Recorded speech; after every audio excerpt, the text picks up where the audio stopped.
¿Qué tal? Muy buenas tardes, de regreso nuevamente con ustedes. Dirán que, cómo doy lata. Alguien dirán que soy grosero, pero pues es que no me quiero ir sin estos datos económicos en relación a México que son muy importantes. Y con esto espero que me dé usted un like a mi página @Sociedades de Pensamiento con Carlos Monroy, lo mismo que en TikTok, ahí búsqueme también como Sociedades de Pensamiento y desde luego en Facebook.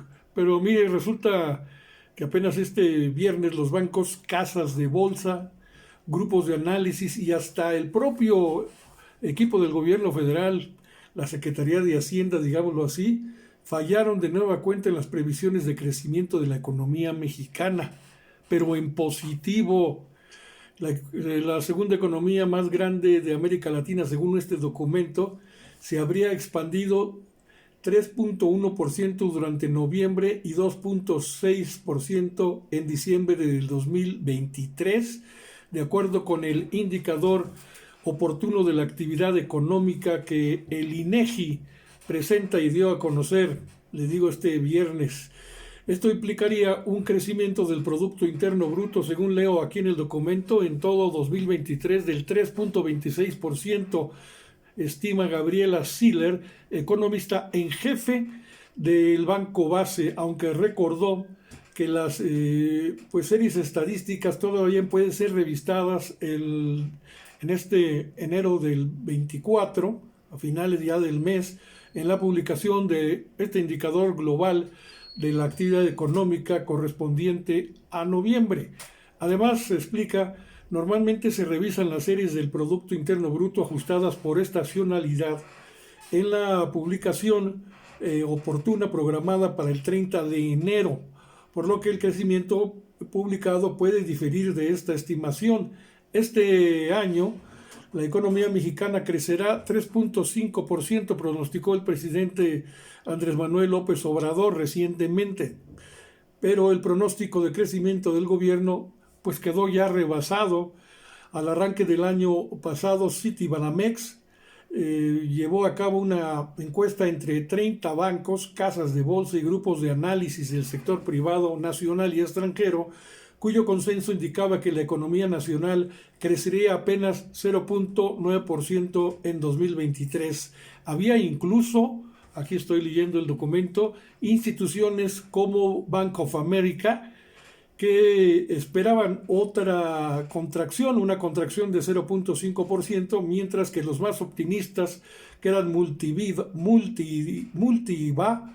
y Masari, proyectaban un avance de 1.8%.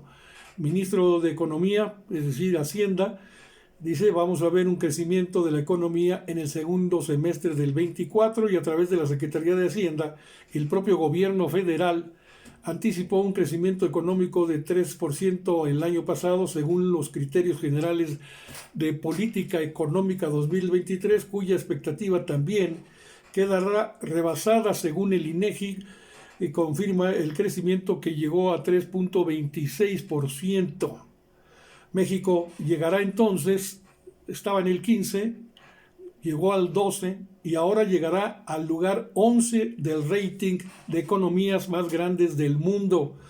Y a principios de octubre del año pasado, el Fondo Monetario Internacional estimó que tras desplazar a España en 2022, México quitó también del camino a Corea del Sur y Australia en el rating o en el ranking de las economías más grandes del planeta en el año pasado, 2023. Estimó que el valor de la economía mexicana fue de 1.81 billones de dólares el año pasado, mientras que la coreana estuvo valorada en 1.000.71 billones y la australiana en 1.000.69 billones. México entonces desplazó a estas dos economías. La institución que encabeza Cristalina Georgieva calculó que la economía mexicana va a continuar avanzando en el ranking y llegará al lugar 11 en el 24, cuando la riqueza nacional sea de 1.99 billones de dólares contra 1.90 billones de Rusia. Ahí también arriba de Rusia, esto dejaría a México a un escalón del top número 10. lo que podría materializarse si se aprovecha el fenómeno del nearshoring, que está ya muy cercano con esto del tren interoceánico y mejores vías de comunicación hacia el norte del país. También en otro asunto, AMLO respondió el día de ayer a los opositores que dieron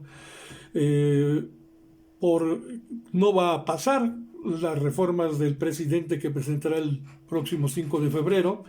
Y pues por eso el presidente también respondió a los legisladores del PRI y del PAN que adelantaron su postura contra las iniciativas de reforma que enviará el próximo 5 de febrero, y al decir que no van a pasar, pero López Obrador indica que es probable que esos legisladores de oposición ni siquiera estarán en la nueva legislatura.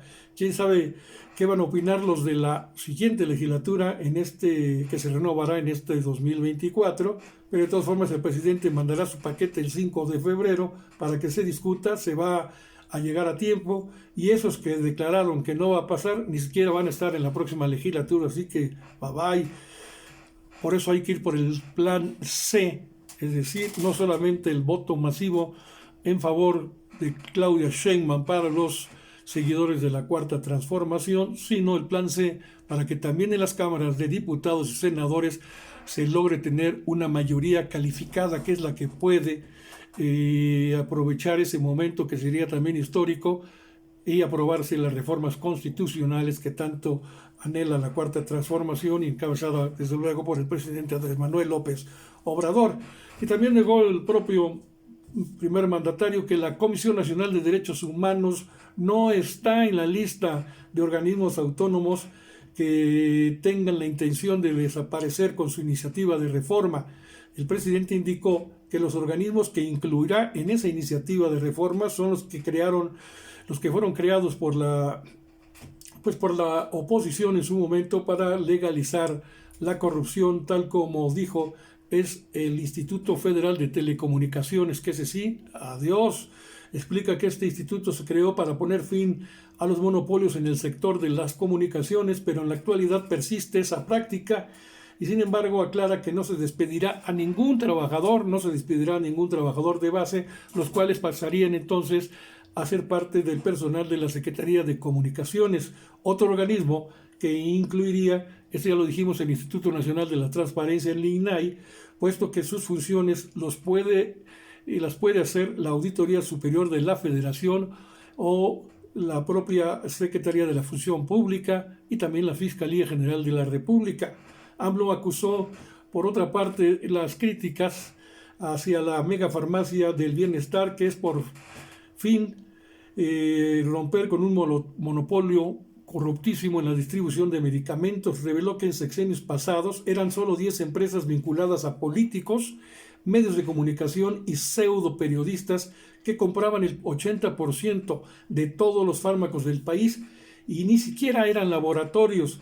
Se trata de 303,000 millones de pesos, y las 10 empresas se llevaban 241,000 millones, pues era una red que estaba vinculada, como dije, a políticos, imperaba el influyentismo, el asunto de entregarla a pseudo periodistas y, como le decía, medios de comunicación.